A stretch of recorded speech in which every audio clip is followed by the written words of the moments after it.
আচ্ছা শোনো না চলো আমরা একটা বিয়ে করি, তারপরে একটা বাবু হবে, তারপরে তোমার একটা বাচ্চা থাকবে।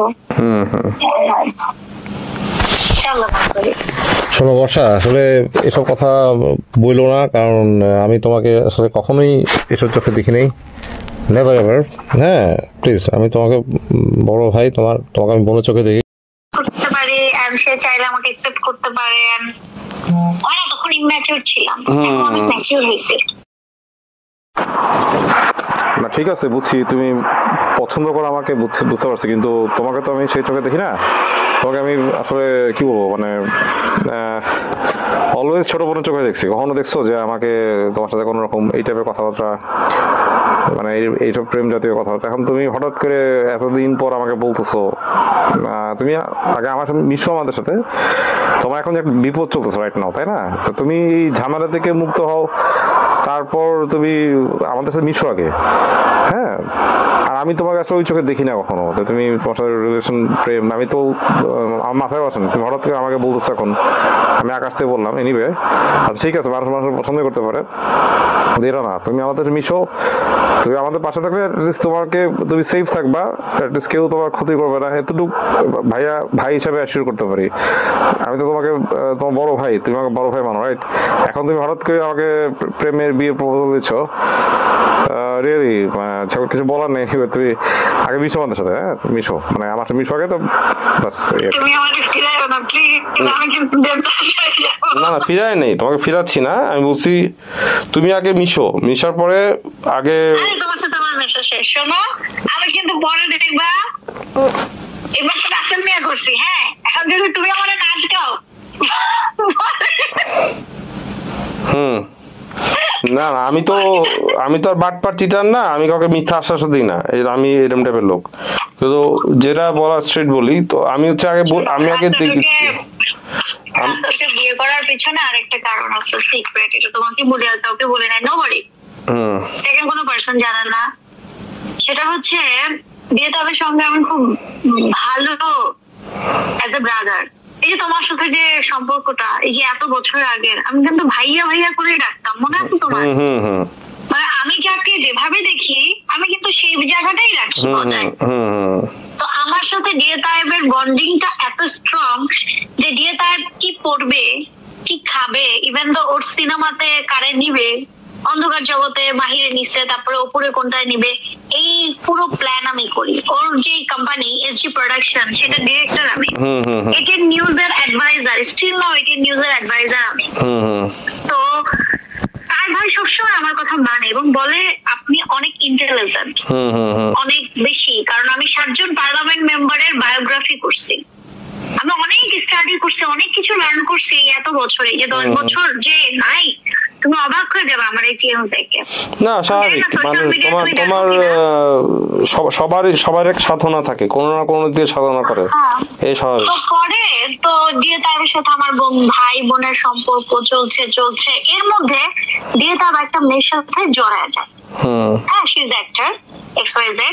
তো ওই মেয়েটা দিয়ে তাকে ট্র্যাপে ফেলার জন্য ভিডিও করে, সেক্সুয়াল ভিডিও, ফিজিক্যাল ইন্টিমেসির ভিডিওটা এন্ড করার পরে তো তখন হচ্ছে দিয়ে তাই লাইক মাত্র ওর বউ তোমার পাইলো, নমিনেশন পাইলো ওই যে ইসের উপজেলা নির্বাচনের ভাইস চেয়ারম্যান টাঙ্গাইলের, আর ও তখন শিল্পী সমিতির ভাইস প্রেসিডেন্ট হইলো মাত্র।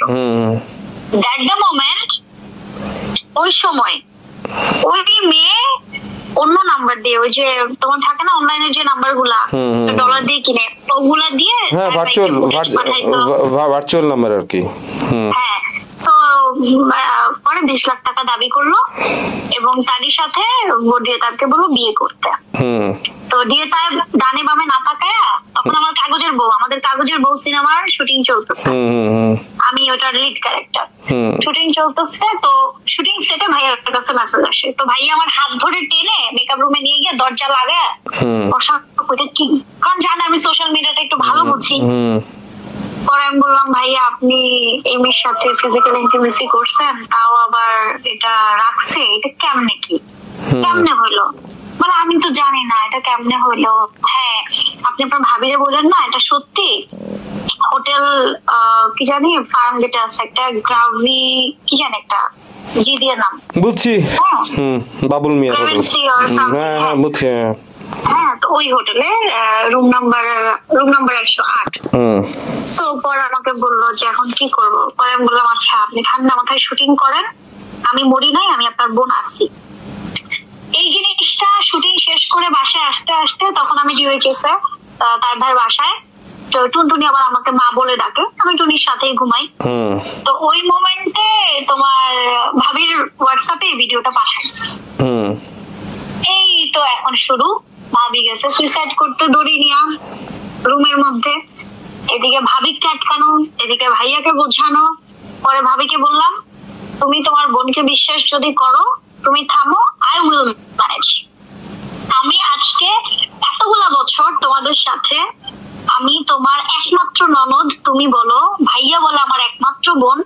তার মানে আমার পরিবারকে রক্ষা করার দায়িত্ব আমার থামো ভাবিকে বুঝাইলাম সে তো অনেক কান্না বুঝায় টুঝায় পরে ওই মেয়েকে অনেক টেকনিক্যালি আনলাম বেলি রোডের অফিসে এনে দরজা লাগায় ওর ইচ্ছা মতো পিটাইলাম আমি তো কম ডিয়ারিং না মাইরে পিটা উল্টা করে ঝুলে রাখতে হয়েছে পরে পিটা ওর ডিভাইস নিয়ে নিলাম ডিভাইস নিয়ে বললাম কই কই আছে বাসায় ল্যাপটপ ওর বাসায় ল্যাপটপ ভাইয়ার একটা এসআই আছে মানে ওসি ভাইয়া তো পুলিশ অ্যাসোসিয়েশনের ভাইস প্রেসিডেন্ট মানে বাংলাদেশে যত ওসিরা আছে ওসিদের সিনিয়র ওসিদের একটা সংগঠনের হেড পরে একটা ওসি বললো পরে ওই ওসি এসআই গিয়ে ওই বাসা থেকে ওই ল্যাপটপ হার্ড ড্রাইভ আরো যা যা ছিল সব নিয়ে আসতে হবে সবকিছু নিয়ে আসতে হবে যা আছে আনাইছি তো আনানোর পরে ওরে মাইরা টাইরা রুমের মধ্যে ভাইয়া আবার এগুলা স্পিক করতে পারে না ভাইয়ার যে অস্ত্রটা ওইটা আমি নিলাম নিয়ে বললাম ভাইয়া আপনি রুমে যান আমি ভাইয়া তো ভয়ে যে আমি না মেয়েটাকে শুট করে দিই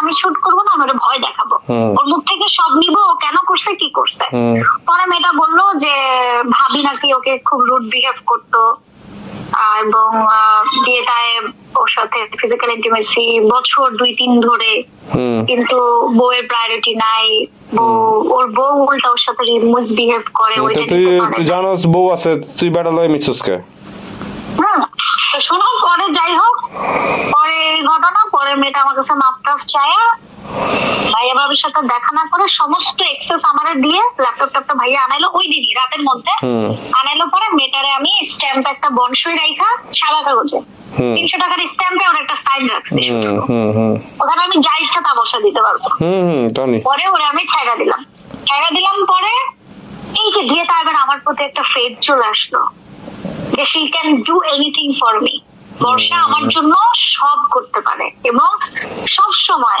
আমি গোল্ড ডায়মন্ড এক্সপেন্সিভ যত গিফট আছে এমন কোন মানে দিয়ে তাই এখনো যে ব্লেজারটা পরে ওইটা আমার ও যে ওয়াচ পরে আমার মানে সমস্ত কিছু আমার ভালো লাগতো ভাই বড় ভাই আমার তো কেউ নাই আমার বড় বোন নাই বড় ভাই নাই না কেউই তো নাই আর রুমি অনেক পছন্দ করতো তার ভাইকে তো পরে যেটা হইলো তোমার এইভাবে করে চলতে চলতে এটা নিউজের অফিসে আমার জন্য এটা নিউজে আলাদা একটা রুম আছে আমি তো অ্যাডভাইজার তো আমি অফিসে গেছি একটা মিটিং ছিল মাহফুজ ভাই সহ ওই মিটিং শেষ করে রুমে তার ভাই রুমে গিয়ে চা খাইতে বসছি তার ভাই আমাকে বলতেছে আপনার মতো যত্ন করে আমাকে কেউ রাখবে না আপনার মতো এত কেয়ার আমি কি খাচ্ছি আমার কখন কি দরকার কখন কি প্রয়োজন কেউ রাখবে না উইল ইউ ম্যারি মি আমি আপনার সাথে আপনার ছেলে মেয়ের ভরণ পোষণ নিতে চাই লেক্সাস গাড়িটা আপনাকে দিয়ে দিব ফ্ল্যাটটা দিয়ে একটা ফ্ল্যাট আছে জিওএইচএস ওটা দিয়ে দিব এক্সট্রা মান্থলি 1 লাখ টাকা ডিপোজিট করে দিব একটা এফডিআর লাগলে করে দিব ফর ইউর সিকিউরিটি এমন না যে আমি আপনাকে লোভ দেখাচ্ছি আপনি আমার বার্থডে করছেন রেজেন্সিতে আপনার টাকায় তাহলে আপনারও তো আমার লোভ দেখানোর প্রয়োজন নাই পরে আমি বললাম ভাইয়া দেখেন আমি তো শুরু থেকে আপনাকে ভাই হিসেবে দেখছি এক দ্বিতীয় হচ্ছে আমি আপনার বউকে ফাঁসির দড়ি থেকে নামায় নিয়ে আসলাম অন্য একটা মেয়ের জন্য আবার আমি যে ফাঁসিতে উঠেছি আমি বর্ষায় কিভাবে আমি টুনটুনি যেখানে টুনটুনি প্রাউডলি বলে আমার ফুপ্পি বর্ষা চৌধুরী আমার ফুপ্পি বর্ষা চৌধুরী আমার ফুপ্পি মা যেখানে আপনার ছেলে, এত বড় ছেলে, ওর ছেলের বয়স অনেক, ওর ছেলে অনেক স্মার্ট, আমেরিকা ছিল, দেশে আসছে, ওর ছেলে আমাকে মা বলে ডাকে, সেখানে আমি আপনার বউকে ফাঁসির দড়ি থেকে নামায় আমি আপনার বউয়ের সতীন হইতে পারবো না ভাইয়া। একটা মেয়ের জীবনের মানে স্বামীর এই হাক এবং এই অভিশাপ আমাকে নরকে নিয়ে যাবে, আমি ভাইয়া পারবো না, আমাকে ক্ষমা করে দিয়ে। তারপর এটা বলে আমি অফিস থেকে বের হয়ে আসলাম। এরপরে ওর অনেক মেসেজ, লম্বা লম্বা চিঠি, ইমোশনাল চিঠি, ওইটা সেটা, এন্ড লিটারালি দেখলাম কি জানো, ওনা আমাকে খুব প্যানিক করতেছে। মানে আগে যেমন ধরো ভাই হিসেবে ওর হাতটা ধরে হাঁটতাম বা ওর সাথে দাঁড়া একটা ছবি তুলতাম, এখন আমার খুব গিল্টি লাগে। এখন আমার মনে হয় যে আরে ওর মনের মধ্যে তো অন্য জিনিস পয়দা হয়েছে, বুঝো না, এখন আমার কাছে গিল্টি লাগে। পরে ওর সাথে আমি রিলেশনটা ডিসটেন্স করে ফেললাম। এর মধ্যে চিন্তা করলাম আমি একটু বিয়ে করে ফেলি, তাহলে বিয়েটা আমাকে ভুলে যাবে। এই রাসেল মিয়াকে বিয়ে করলাম। বিয়ের দিন তোমাকে আমি ছবি পাঠাবো, দিয়ে তার এত কান্না করছে, এত কান্না করছে, ইভেন তো কান্না করে ও যখন নামে, ওর যে সিএচআরটা নতুন নিছে, নেমে ওর বের হইতে পারে নাই, ওর সিএচআর এর সামনে পুরো ভচকায় দিছে। এখন আমাকে পরশুদিন ফোন করে বলতেছে আপনি আমাকে বিয়ে না করে আমার উপর জেদ করে যে রাসেলকে বিয়ে করলেন, এটাই আপনার ক্ষতিটা কার হইলো, আমার না আপনার। ক্ষতিটা আমার হয়েছে, কিন্তু ক্ষতি হওয়ার কারণটা, ক্ষতি এর থেকে আরো বেশি হইতো যদি আপনার বিয়ে করতাম। আল্লাহ হয়তো আরো বেশি বড় একটা বাস মারতো, আরেকজনের সংসার ভাঙতেছে, এটাই হচ্ছে কথা। বললাম তো যে আল্লাহ অল্পের ভিতরে ক্ষতি সেরে গেছে। রাসেল ভাইপার বিয়ে করে কিছু না, কিন্তু আজকে যদি আরো বড় ক্ষতি হইতো আপনার বিয়ে করে, তখন কি হইতো? তুমি বুঝো, ডিএটাকে বিয়ে করা মানে পুরো ইন্ডাস্ট্রি স্টুডেন্ট পুরো জানবে পরে। আর তুমি কখনো না না না তুমি মানুষ তোমাকে গালি দিবে, তো মানুষ, কারণ ওর ইমোশন ও বুঝে, ওর ইমোশন তুমি বুঝবা, কিন্তু মানুষ তো তোমাকে বলবে যে তুমি আরেকজনের সংসারে হামলা লাগানো, তাই না, জানি শুনে। তখন মানুষ এসব বুঝবে না, মানুষ যেটা দেখবে সেটাই বলবে, রাইট? That's it. আচ্ছা শোনো না চলো আমরা একটা বিয়ে করি, তারপরে একটা বাবু হবে, তারপরে তোমার একটা বাচ্চা থাকবে। শোনো বর্ষা, আসলে এসব কথা বইলো না, কারণ আমি তোমাকে আসলে কখনোই এসব চোখে দেখি নাই, নেভার এভার। হ্যাঁ প্লিজ, আমি তোমাকে বড় ভাই, তোমাকে আমি বোনের চোখে দেখি, তো বোনের চোখে থাকবা, বোনের মতোই থাকবা। যাই হোক, বলছো আমাকে এখানে শিবলি সাদেক, উনি তো ভালো লোক। তারপরে সাব্বিরের বউ আমার তো মেয়ে ফ্রেন্ড নাই, একমাত্র সাব্বিরের বউই আমার। সালমা, ও শিবলি সাদেক পাওয়ারে আছে না পালায় আছে না কোথায় আছে? পরে আমি স্ট্রিক্টলি ওরে বলছি যে এই ইন্ডাস্ট্রির মধ্যে আপনি খুবই, আপনি আমার জন্য যোগ্য, এভরিথিং ইজ ওকে, কিন্তু ইন্ডাস্ট্রিতে আসলে সালমার সাথে যে ঘটনা ঘটছে বা হোয়াটএভার কিছু না হলেও আপনাদের যে সেপারেশন বা এই শিবলি ভাই আমার কাছে গান করছে প্রচুর, আমার কাছে আসতো। শিবলি আর সালমা তোমার বাসায় আসছে, আমি তোমার বাসায় বলেইছো, আমার মনে নাই তুমি দেখছো কিনা। হ্যাঁ তুমি তো দেখছো আমার সাথে রিলেশন কিরকম, সবসময় রেগুলার কাজ করতো, আর এমনি লোকটা তো ভালো। তোমাকে প্রপোজ করলো কিভাবে ভাই? সবাই তোমার প্রপোজ করে, ডিএ তাই প্রপোজ করে, শিবলি ভাই প্রপোজ করে। এনিওয়ে তোমার ভাগ্য ভালো তো বাবা। তো যাই হোক, তোমার প্রপোজ করে ভালো তুমি, ঠিক আছে, বাট শিবলি ভাইয়ের মতো লোক তো আমি কখনো, আমার যতটুকু ধারণা, প্রপোজ করার মতো লোক না, আই থিঙ্ক। যাক, তোমাকে যদি করে থাকে এটা তোমার জন্য গুড লাক। মানে হ্যালো ফ্রেন্ডস, আসসালামু আলাইকুম। আমার নাম Mahmud Sunny, music director, singer. আচ্ছা, তো আমি আজকে যে টপিক নিয়ে কথা বলবো, আমি আসলে কখনো লাইভে আসছি সবসময় আমার আইডি থেকে বা পেজ থেকে, যখনই আসছে আমি সবসময় গান ভিত্তিক কথা বলি। আর আজকে একটা অফ টপিকে কথা বলবো, সেটা হচ্ছে রিসেন্টলি না, বেশ কয়েকদিন ধরেই গত বছর থেকে তার আগের বছর দিয়ে দেখতেছি একটা মেয়েকে নিয়ে খুব বেশি হাই পড়ছে, আলোচনা হচ্ছে, সেটা হচ্ছে ওর নাম হচ্ছে বর্ষা চৌধুরী, ব্র্যান্ড প্রমোশন করে, রাইট? আচ্ছা, অ্যাসিড দগ্ধমেট, রাইট? আচ্ছা, এই মেয়েটা আমার অনেক আগের থেকে পরিচিত, লাইক 2010 থেকে ওকে আমি চিনি। যখন আমি মিডিয়াতে ঢুকি তখন ও ছিল জাস্ট একটা ছোট বোন হিসাবে ট্রিট করতাম, আমার ফ্যান ছিল, যারা নাকি আমার পিছিয়ে এসে তারা সেলফি তুলতো আমার সাথে, ঠিক আছে? সে এখন right this moment say influence, কি বলবো, যে ব্র্যান্ড প্রমোটার হয়েছে, হোয়াটএভার, সে তার কাজে ভালো করুক, সেটা ভালো কথা। কিন্তু ইন দ্য মিন টাইম দেখতেছি ও অনেক একাধিক বিয়ে করতেছে, সেটাও ওর পার্সোনাল ব্যাপার। একাধিক বিয়ে, 100টা বিয়ে করুক, 200টা বিয়ে করুক, ওর ব্যাপার, এটা আমাদের কিছু বলার নেই। আচ্ছা, প্রবলেম হচ্ছে এটা, ও বিয়ে করছে, আগেও বিয়ে করছে, সেটাও গেল। লাস্ট টাইম যখন রুমি রহমানকে বিয়ে করলো, সেটাও গেল। তারপর শুনলাম রাসেল মিয়াকে বিয়ে করছে। রাসেল মিয়া চিত্রনায়ক, বাংলাদেশের নিউ কামার, যাই হোক আমাদের ছোট ভাই, বিয়ে করছে।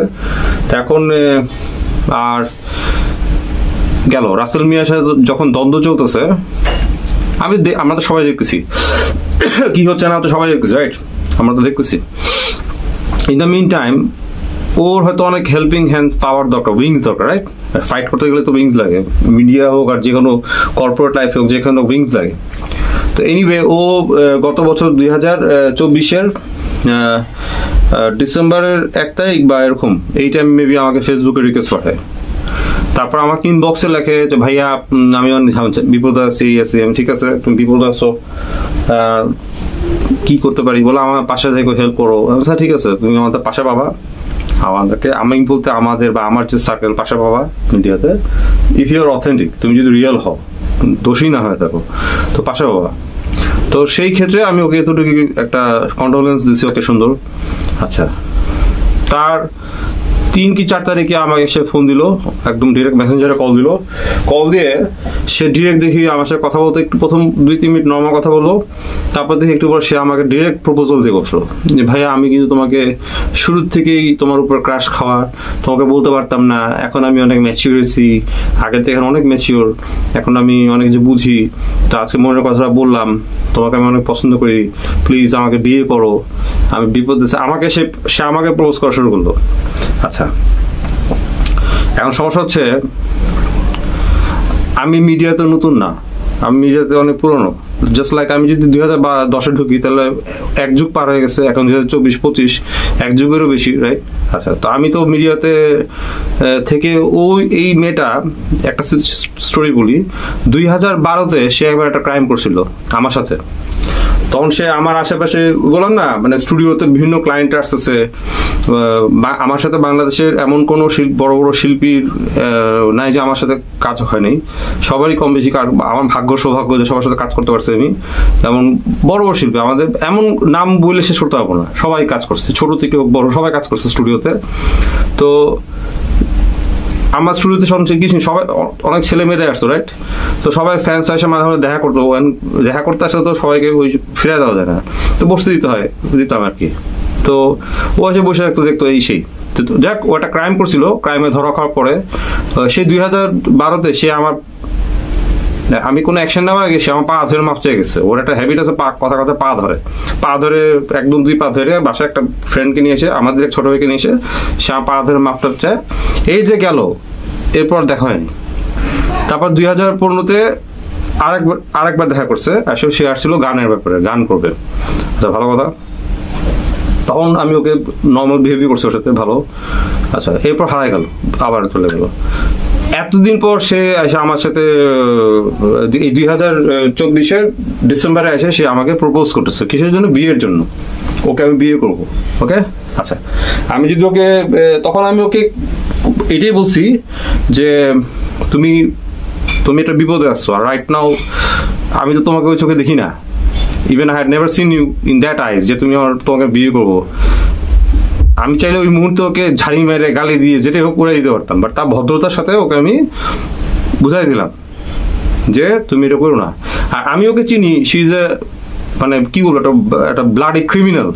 তো আমি খুব ক্রিমিনালদের সাথে, যারা আমাকে চেনে তারা খুব ভালো করে জানে, আমি ক্রিমিনালদের হ্যান্ডেল করাতে I am very expert in this field, যে how to handle the criminals in the media, in the outside of the media world. ক্রিমিনালদের কি হ্যান্ডেল করতে হয় সেটা আমি জানি, কারণ সিন্স মাই চাইল্ডহুড আমি এগুলো দেখে বড় হয়েছি।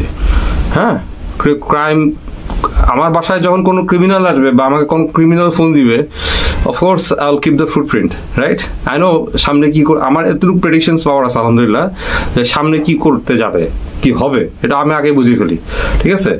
তো আমি জানি যে বর্ষা যখন আমাকে নর্মাল কথা বলতো সেটা কোনো সমস্যা ছিল না, ও যখনই আমাকে প্রপোজ করা শুরু করছে তখনই আমার মাথায় বোঝা হয়ে গেছে। আর by default what happens with me, যে আমি 2022 থেকে অনেকে জানে যে আমি কিন্তু অনেক ফ্রড ক্রিমিনালস এদেরকে আমার ছবি নিয়ে অ্যাবিউজ করতেছিল বিভিন্ন ম্যাট্রিমোনিয়াল পেজগুলোতে, এদেরকে ধরা নেই ব্যস্ত। তো ফ্রম দ্যাট পয়েন্ট আমি কিন্তু খুব অ্যালার্ট থাকি অল টাইম। কেউ আমাকে ফোন করলো, কেউ আমাকে কিছু করলে সেগুলো ফুটপ্রিন্ট আমার মোবাইলে এমনি থেকে যায়।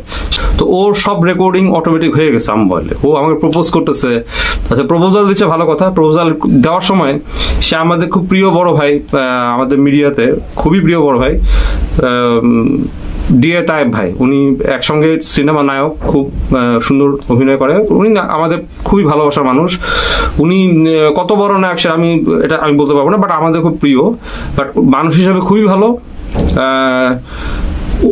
সে আমাকে প্রপোজাল দিচ্ছে, সে আবার আমার কাছে সে ডিএ তায়েবের, যেখানে সে মিডিয়া তো অল দিস ডেজ ডিএ তায়েবের হেল্প নিয়ে চলে, ডিএ তায়েবের শেল্টার নিয়ে চলে, ডিএ তায়েবকে ছোট বোনের মতো দেখে, একদমই শেল্টার দিয়ে রাখে, সে ডিএ তায়েবের নামে বিচিং করা শুরু করছে, আমার সাথে দুর্নাম করা শুরু করলো।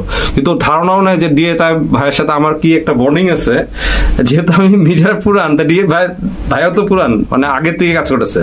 তো আমরা দুজনেই, মানে ডিএ তায়েব ভাই আমার থেকে খুব বেশি বয়সে বড় হবে না, তো পাশাপাশি আমাদের হয়তো বয়স হবে, কিন্তু আমরা তো দুজনেই অনেক আগে কাজ করতেছি। তো আমরা তো একজনের সাথে একজন পরিচয় থাকতে পারবে না। তো আমি যেহেতু মিউজিক ডিরেক্টর, বাংলাদেশের সিনেমার অঙ্গনে অনেক গান আমার করা আছে, তো সেই ক্ষেত্রে ডিএ তায়েব ভাইয়ের সাথে খুবই ভালো রিলেশনশিপ। শুধু ডিএ তায়েব না, শিল্পী সমিতির, বাংলাদেশের এফডিসির প্রযোজক, পরিচালক, শিল্পী, সবার সাথে আমার পরিচয়। আজকে যদি শিল্পী সমিতি, প্রযোজক সমিতি বা পরিচালক সমিতির পিকনিক হয়, if I'm not the member of any of the groups, আমি তারপরেও ইনভিটেশনস পাই, আমাকে দাওয়াত দিয়ে নিয়ে যায়, আমি যাই অ্যাজ এ ফ্রেন্ড হিসেবে যাই। তার মানে কি আমার সাথে ভেরি ওয়েল কানেকশনস, তাই না? আচ্ছা, ডিএ তায়েব ভাইয়ের নামে সে আজে বাজে কথা বলতেছে। ডিএ তায়েব নাকি ওকে বিয়ে করতে চাইছিল, সেই বিয়ের জন্য নাকি ডিএ তায়েব ওকে খুব প্যানিক করতেছিল। তো প্যানিক করার কারণে সে বাধ্য হয়ে না পারে সে রাসেল মিয়াকে বিয়ে করছে। আবার এটা গেল, এটা আমি এগুলো সব অডিও প্রুফ দিব আফটার মাই ভিডিওর পরে আমি অডিও প্রুফটা দিব, পুরো অডিও প্রুফ দিব। তো আমি মুখে বলা লোক না, I always keep the proof and proof print. আচ্ছা, তারপর সে আবার বললো সে নাকি দিনাজপুরের এমপি শিবলি সাদেক, আগে যে আর কি সালমার এক্স হাজব্যান্ড সিঙ্গার সালমাকে বিয়ে করছিল শিবলি সাদেক এমপি, শিবলি সাদেকও নাকি ওকে বিয়ের প্রপোজাল দিছিল, সেটা সে প্রত্যাখ্যান করছে। আমি অডিও সব ছাড়বো, সবাই শুনবেন, মানে হয়তো অনেকে হাসি আসবে। আচ্ছা, ইন দ্য মিন টাইম আমি সব শুনছি বিষয়, আমি শুনছি কিছু কিছু জায়গায় আমি একটু ডিফেন্ড করছি যে আসলে এটা তো অবাক, তোমাকে ডিএ তায়েব বিয়ে করতে চায়, শিবলি সাদেককে বিয়ে করতে চায়, বাবারে তুমি তো অনেক বড় বিষয়, বিশাল বিষয়, তাই না? তা আমাকে বিয়ে করতে চাও, এটা তো অবাক, তোমাকে এত বড় বড় মানুষরা বিয়ে করতে চায়, আমি তো কিছুই না। তো এনিওয়ে, আমি ওকে সাইলেন্টলি রিফিউজ করছি। আমি ওকে বুঝাইছি, আমি বারবার বলছি যে বর্ষা, আমি তোমাকে এই চোখে দেখি না ভাইয়া, আমি তোমাকে অনেক ছোট বোনের চোখে দেখি, তো আমাকে এগুলো বললো না। এই কৌতূহল তো কেটে গেছে। এরপর আরো কথা ছিল, সে আবার ফোন দিয়ে আবার এগুলো একই প্যাচার পারছে, শিবলি সাদেক এই সেই। আচ্ছা, ইন দ্য মিন টাইম ও আমার করা উচিত কি? আমার ভদ্রতার সাথে ওকে অ্যাভয়েড করা, তাই করছে। আমি অ্যাভয়েড করছি। আমি ওর ফোন আসলে ফোন ধরতেছিলাম না, ও মেসেজ দিলেও সিন করতেছিলাম না, ওকে আমি রেস্ট্রিকশন মোডে দিয়ে রেখেছিলাম, মিউট মোডে রাখছিলাম। মিউট মোডে পরে আমি রেস্ট্রিকশন মোডে দিয়েছি, কারণ সে অনবরত সে আমাকে SMS করে যাচ্ছে, অনবরত সে কল দিয়ে যাচ্ছে, ইভেন উইদাউট আস্কিং মি, আমাকে না জিজ্ঞেস করে আমার ছবি নিয়ে তার ফেসবুক পেজে, ওর যে অফিসিয়াল পেজ, সেই পেজে আমার ছবি পোস্ট করে সে একটা হার্ট সাইন মারছে। is very insulting for me, কারণ because অনেকে ভাবতেছে সানি ভাই, মাহমুদ সানি যারা আমাকে চিনে তারা তো চিনি, তারা ভাবতেছে মাহমুদ সানি মেয়ে বসার সাথে মানে কিছু একটা আছে। তো ওখানে হাজার হাজার মেয়ে গালাগালি করতেছে, কিছু মেয়ে এসে আমাকে নক করতেছে, মানে মিনিমাম 40-50টা 60-70টা মেয়ে নক করছে, আপনি কি বসার সাথে কিছু হচ্ছে, আমাকে ঘিরে ধরছে সবাই মিলে। I got puzzle. তখন আমি ওই পোস্টে কমেন্টসে দেখলাম সবাইকে যে দেখো তোমরা যারা মেয়েরা আছো তোমরা ভুল বুঝো না, ও আমার ছোট বোনের মতো, তো ওকে তোমরা আমাকে নিয়ে কোনো খারাপ কিছু ভেবো না। সে দেখলাম কমেন্টসটা ডিলিট করে দিল, ডিলিট করে দিয়ে আমাকে কল করলো, ডাইরেক্ট এসএমএস করলো যে তুমি কমেন্টস করতে গেলে কেন, হুর এটা লেখছে। তারপর আমাকে কল দিল, আচ্ছা ধরলাম, ধরার পরে আমাকে বলতেছে তুমি কেন ওটা কমেন্টস করলা, আমি কমেন্টস ডিলিট করছি, তুই বুঝো না আমি একটা পাবলিক ফিগার। তখন আমি বলছি দাও তুমি পাবলিক ফিগার হও যাই হোক, ওটা রাখবা না, সরাই ফেলো, ছবিটা সরাই ফেলো। সে একদিনের মতো রাখছে ছবিটা, তারপর সরাই ফেলছে, আচ্ছা ভালো কথা। তারপর সে অনবরত এসএমএস করে যেতেছে, তখন আমি ওকে রেস্ট্রিকশন মোডে মারছি, ভালো কথা। মারার পরে সে ভাবছে সে খুব চালাক, শিয়াল একটা চালাক, তো বনে তো শিয়াল থাকবেই, বনে বাঘও থাকবে, সিংহ থাকবে, রাইট? তো শিয়াল যত চালাকি বাঘের সামনে পাবে না, এটা বুঝতে হবে। আচ্ছা, এখন ও চালাকি করে আমার আইডির সাথে আমার ইনস্টাগ্রামটা ছিল, সে একটা হ্যাকার দিয়ে, সে তার প্রমাণগুলা যে এসএমএস গুলো মুছার জন্য সে একটা হ্যাকার দিয়ে আমার আইডিটাকে একটা ইনস্টাগ্রাম, একটা ভায়োলেটেড ম্যালওয়্যার ইনস্টাগ্রাম আইডি, আমার ইনস্টাগ্রাম আইডির সাথে লিঙ্ক করে আমার ফেসবুকটাকে একটা ভায়োলেটেড আইডি হিসাবে প্রুফ করলো ফেসবুকের কাছে। তো ফেসবুক তখন আমার আইডিটাকে সাসপেন্ড করলো 180 দিনের জন্য। এখনো আমার টাইম আছে টু রিকভার দ্য আইডি। আমার আসলে এত এফোর্ট নাই ওই আইডিটা রিকভার করার, কারণ ওই আইডিতে এমন কিছুই নেই। কারণ আমি ফেসবুকের কাজ এগুলাতে আমরা এত বিশ্বাসী না, আমরা বিশ্বাস করি কাজ হবে পুরা রিয়েল লাইফে, রিয়েল পারফরমেন্স। তো ফেসবুকে বসে ওই যে লাইভ করা এগুলা ঠিক আছে, দিস আর এখনকার সোশ্যাল প্ল্যাটফর্ম, এটা ইম্পর্টেন্ট, বাট আমরা মনে করি সোশ্যাল মেইন স্ট্রিমে কাজ করা ইম্পর্টেন্ট। তারপর ফেসবুক, তা ওই আইডি কিছুই না। তো আইডি গেছে কত আর ছিল, 3000 না 4000 ফ্রেন্ড ছিল। কারণ আমার যে মেইন 13 বছরের আইডি সেটা তো 2022 নষ্ট হয়ে গেছে। ওটা এমনি কোনো কারণে হয়তো কেউ নষ্ট হয়েছে, পুরো আইডি গেছে। তো ওইটা ছিল মেইন আইডি। তা আমার পেজ আছে, আমার যারা মেইন আইডি ফ্রেন্ডস সাবস্ক্রাইব, ওটা পেজ আমি অলরেডি আগের থেকে পেজে নিয়ে গেছি। তো আমার এসব আইডি নিয়ে হেরে, কিন্তু ও যে বেয়াদবিটা করছে ও আইডিটা নষ্ট করছে, আমার ক্লিন বোঝা গেছে। তো ও বুঝতেছে না, ওর যে রেকর্ডিং, ওর যে ভয়েস রেকর্ডিং, এভরি ফুটপ্রিন্ট আমার কাছে আছে। তা আমি এতদিন এক্সপোজ করি নাই, আজকে এক্সপোজ করবো। কেন এক্সপোজ করবো, আমি দেখলাম যে আমাদেরই ছোট ভাই রাসেল মিয়া তো ট্র্যাপে পড়ে বিয়ে করছে। এই ছেলেগুলোরও দোষ আছে, আমি বলবো যে ওরা এই মেয়ের মধ্যে কি পায় বা কি পাইছে, কি দেখে যে ওরা বিয়ে করে। আচ্ছা, ওরা হয়তো innocent, they are very new in the media, ওরা হয়তো ভুল করতে পারে। আমাদের মতো লোকরা ভুল করবে না, যারা অনেক পুরোনো দিন কাজ করতেছে, অ্যাটলিস্ট ওরা ভুল করবে না। আর এরপরে এখন দেখলাম আকাশ নিবিড় বললে একটা journalist, he is also new কামার, আমাদের নিউ জেনারেশন জার্নালিস্ট। এই ছেলেকে দেখতাম যে সবসময় ওর হয়ে নিউজ করতো, ওর হয়ে নিউজ করতো, সব জায়গায় ওর হয়ে ফাইট করতেছে। আমরা তো বুঝি কেন ফাইট করতেছে, এখানে অবশ্যই টাকা পয়সার লেনদেন না।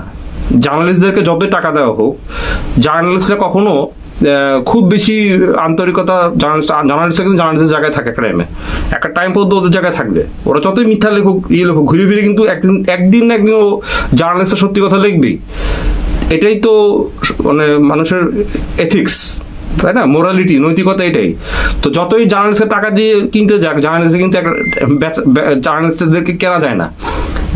একটা টাইমে সামাজিক বিভিন্ন যে অবস্টেকলস গুলো আছে, রিয়েলিটি আছে, এটা যখন জার্নালিস্ট ফেস করে তখন তারা ঠিকই সত্যি কথা লিখবে। তা আমি বুঝছি যে এই ছেলেটাকে হয়তো কোনো রকম জিম্মি করে রাখছে বসা, তো এই ছেলেটাকে দিয়ে বিভিন্ন নিউজ করে, ওর ফরেন নিউজ করায়। হেলেনা জাহাঙ্গীর, তারপরে হেলেনা জাহাঙ্গীর আপা, তারপরে রাসেল মিয়াকে নিয়ে নিউজ করতেছে অল টাইম, সব ফেক নিউজ। আচ্ছা, এই যে কি জানি ছেলেটার নাম ভুলে গেলাম, জার্নালিস্ট আর কি। তো ওর সাথে এখন দেখলাম ওর সাথে বিয়ে হয়েছে, ঠিক আছে, ওর নামটা জানি কি ভুলে গেলাম, মাথা কাজ করতেছে না। আকাশ নিবিড় সাথে ওর নাকি বিয়ে হয়েছে। ইট মাইট বি ট্রুথ, ওর বিয়ে হইতেই পারে। যেই মেয়ে আমার কাছে হেল্প চেতে, আমি ওর বড় ভাইয়ের মতো, একদম বড় ভাই, অবশ্যই বড় ভাই, যেখানে আমার সাথে মিডিয়াতে আগে অনেকেই আছে আমার সাথে কথা বলতে গেলে 3 বার চিন্তা করে কথা বলে। আমি বলতেছি আমি কোনো মাস্টার না, বাট আমার সাথে কথা বলতে গেলে 3 বার চিন্তা করে কথা বলতে হবে, কারণ একটু দিক দিয়ে কথার দিক থেকে ওদিক হবে, আমি কিন্তু আমার they will see my bad face.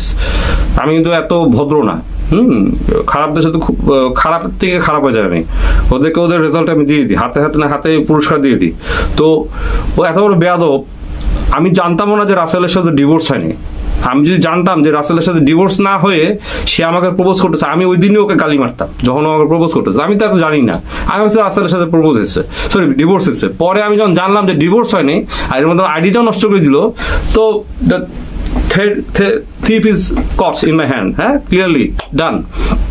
নাও ওকে আমি ডাইরেক্ট ফোন করে জিজ্ঞেস করলাম যে কি ব্যাপার, তুমি আমার আইডিয়া নষ্ট করলা? বললা ভাইয়া আমি আইডি নষ্ট করি নাই, তুমি কি করে বলতেছো, তোমার কাছে কোনো প্রমাণ আছে?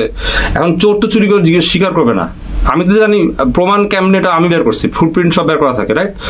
আমার আইডি লগ ইন কোথা থেকে হয়েছে, কোথা থেকে ম্যালওয়্যার অ্যাটাক করা হয়েছে, সিঙ্গাপুর থেকে, আমি তো সব দেখতেছি। আমার কাছে আমি সব রেকর্ডিং দিব একটা পর একটা, থ্রু মাই পেজ আর even through all the journalist media আমি দিব প্রমাণ। এই মেয়েটা একটা সাক্ষাৎ, আমি বলবো সাক্ষাৎ শয়তান একটা মেয়ে। শয়তান যদি কেউ থাকে মানুষ রূপে, এই ইচ্ছে এই মেয়ে। এই মেয়েটা এত বেয়াদব, চরম লেভেলে বেয়াদব, যে যেই মেয়ে আমাকে 2012-তে আমার পা ধরে মাপ চেয়ে গেছিল, সেই মেয়ে এসে আমাকে এখন প্রপোজ করে।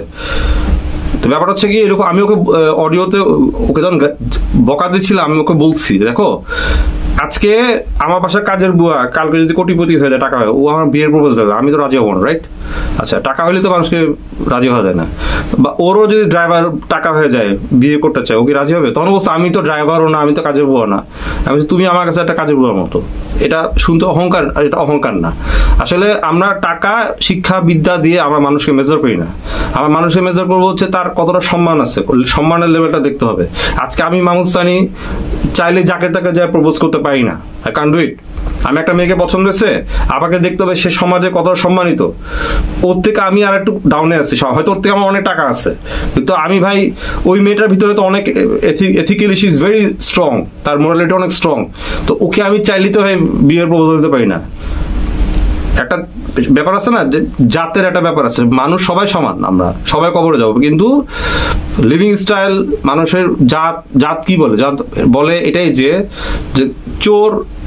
চোর আর একটা মসজিদের ইমাম কখনো তার মেয়েকে তার চোরের ঘরের চোরের বাড়িতে বিয়ে দিবে না, ছেলের সাথে দিবে না।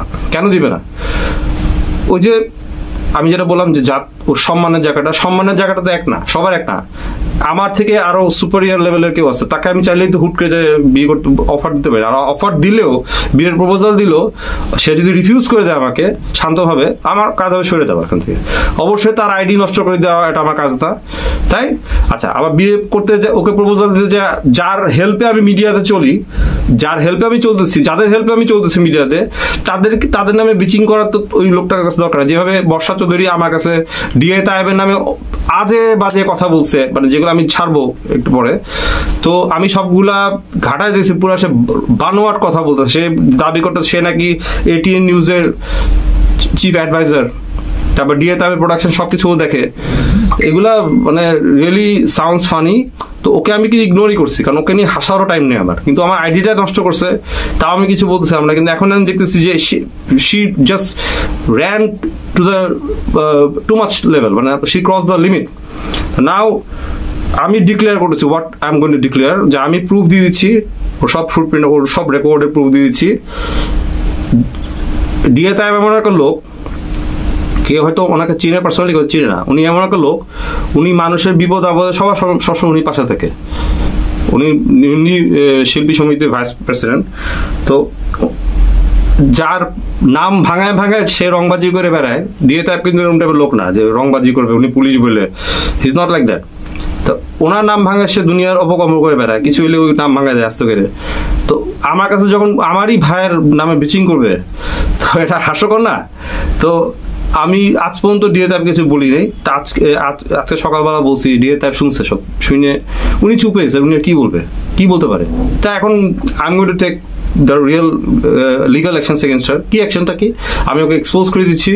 তো এখন যত সাংবাদিক ভাইরা আছো তোমরা, আপনারা প্লিজ স্প্রেড দিস, এই ক্লুজগুলা, প্রুফগুলা স্প্রেড করো, আর make aware all the media যারা সেলিব্রিটি আছে। যেমন ও কথায় কথায় নিজের সাথে পূজাচেরি, পরিমণি, অপবিশ্বাস, অমুক তমক, বিশেষ যারা খুব এখন উঁচু লেভেল আছে, ও নিজের সাথে ওদের সাথে নামটাকে ট্যাগ করতেছে। কেন?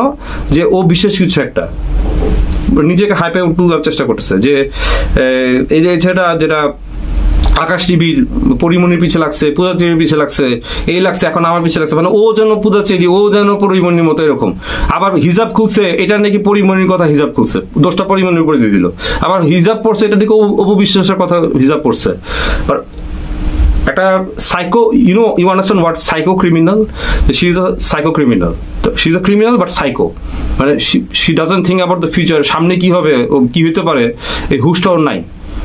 ঠিক আছে, নাও আমি কথা শর্ট করলাম, করে দিই। আমি এখনই অডিওটা, ওর ভয়েস রেকর্ডটা আমাকে কিভাবে কি করতেছে সেটা আমি বলছি, আমি ওগুলো ধাপে ধাপে ছাড়ি। প্রথমে আমি ছাড়বো যেটা, সেটা হচ্ছে আমাকে কিভাবে প্রপোজ করতেছে, কিভাবে বিচিং করতেছে একজনের নামে, আমাকে পাওয়ার জন্য, নিজেকে গ্রেট শো করার জন্য সে ডিএ অ্যাপকে ডাউন করতেছে, আমার ভাইকে, বড় ভাইকে ডাউন করতেছে। আচ্ছা, তারপরে আবার পরের ধাপে শুনবেন সে শিবলি সাদেকেও নাকি প্রপোজাল দিচ্ছে, এটাও শুনবো। তারপরে ধাপগুলো আমি এপিসোড ওয়াইজ দিব সব। তাকে যেন আমি ঝাড়ি মারতেছি, ওটা একবারে আমি ছাড়বো, ঝাড়িটা সবাই শুনবেন ইনশাল্লাহ।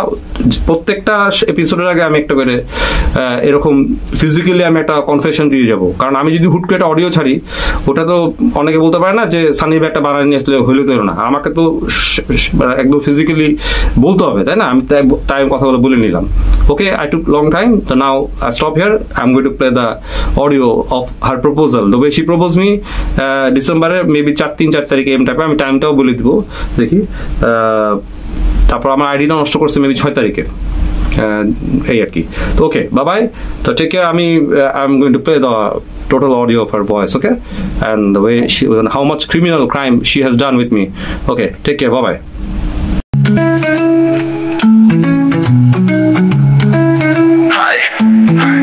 বর্ষা চৌধুরী বিয়ের জ্বালায় সবাই মরে, সবাই বলে ওরে ভাই ভালো হবি কবে।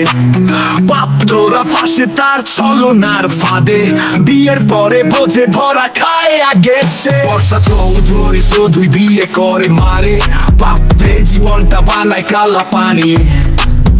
আলে হাসে বলে তুই পড়লি ফাঁদে, বর্ষা চৌধুরী মানুষ তরে নিয়ে হাসে। সন্ধান ঢালায় প্রেমী করা দেয় প্রস্তাব, বর্ষা বলে ঠিক আছে কালকে রেজিস্টার। বিয়ের পরে শুরু হয় ঘরোয়া জ্বালাতন, পাত্র ভাবে পালাই কোথায় ভুলেই তন। বর্ষা চৌধুরী শুধুই বিয়ে করে মারে, তার হাসির কত বোকা চোদা ফাঁসে। পাত্রেরা দুঃখে হাহাকার বাসা বাঁধে, বর্ষার হাসিতে ভাই সবার প্রাণ কাঁদে।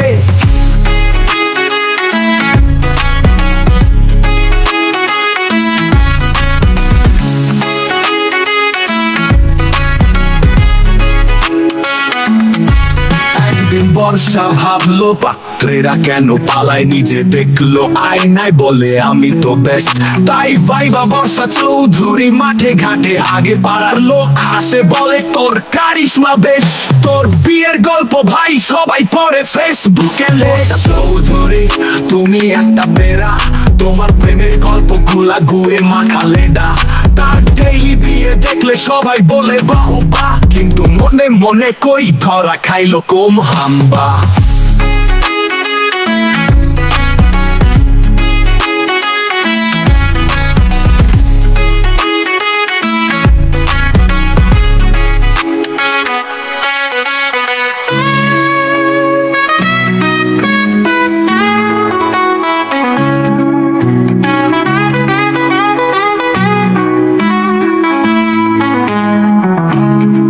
সন্ধ্যা বেলায় প্রেমিকরা দেয় প্রস্তাব, বর্ষা বলে ঠিক আছে কালকে রেজিস্টার। বিয়ের পরে শুরু হয় ঘরোয়া জ্বালাতন, পাত্র ভাবে পালাই কোথায় ভুলেই পন। বর্ষা চৌধুরী শুধুই বিয়ে করে মারে, তার হাসির কত বোকা চোদা ফাঁসে। পাত্রেরা দুঃখে হাহাকার বাসা বাঁধে, বর্ষার হাসিতে ভাই সবার প্রাণ কাঁদে। একদিন বর্ষা ভাবলো পাত্রেরা কেন পালায়, নিজে দেখলো আয়নায় বলে আমি তো বেস্ট। তাই ভাইবা বর্ষা চৌধুরী মাঠে ঘাটে হাগে, পাড়ার লোক হাসে বলে তোর কারিশমা বেশ। তো বিয়ের গল্প ভাই সবাই পড়ে ফেসবুকে লেশ, বর্ষা চৌধুরী তুমি একটা পেরা, তোমার প্রেমের গল্প গুলা গুয়ে মাখালে না।